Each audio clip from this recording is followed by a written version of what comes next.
self-esteem of women battling cancer. In Jamaica, a film festival breaks myths and connects young people with biblical truths.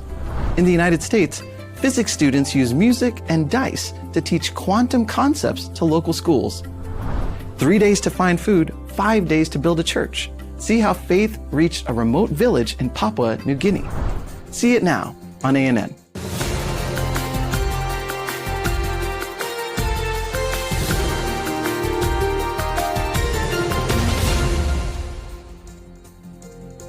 Students from Southern Adventist University in the U.S.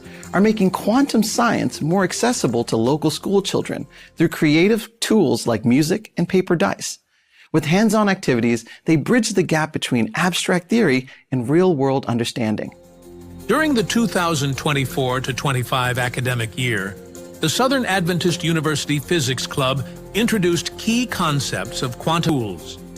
Through interactive lessons, such as using guitars to demonstrate quantization and superposition, and paper dice to illustrate university students' skills in science communication and public engagement.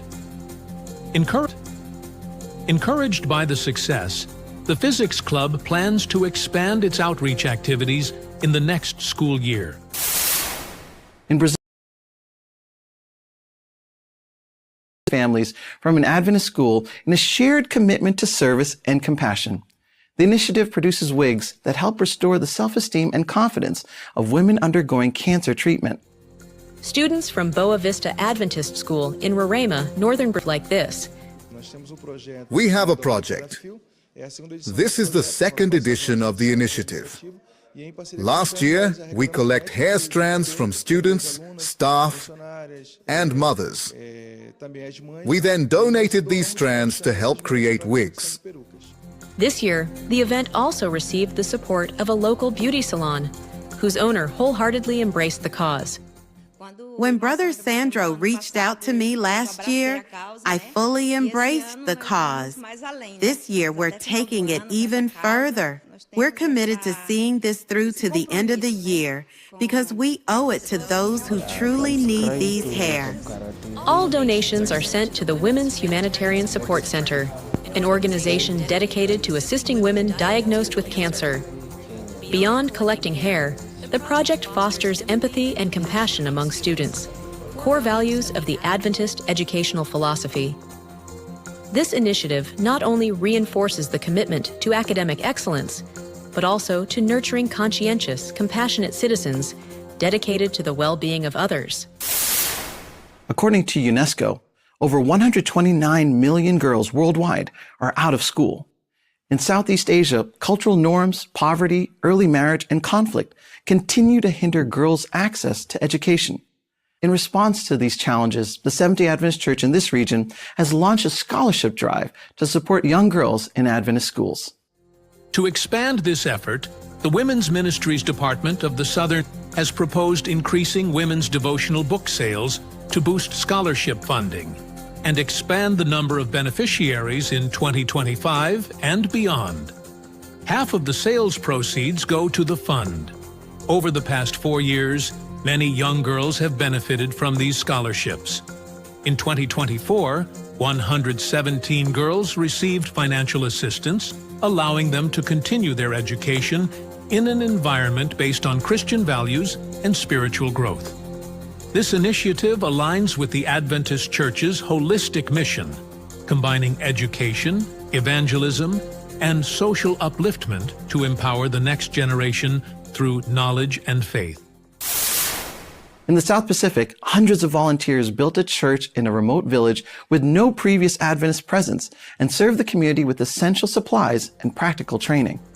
In Papua New Guinea, the village of Regal, an isolated community where residents must travel up to 3 days to access basic goods, welcomed more than 300 volunteers who spent a week providing both spiritual and practical support through community service. Under the theme, Jesus is All I Need, the initiative marked the first time an Adventist church was established in the area.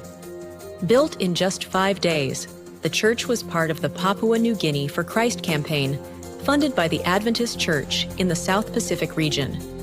the church was officially inaugurated by Pastor Andrew Opus, president of the New Britain, New Ireland Mission.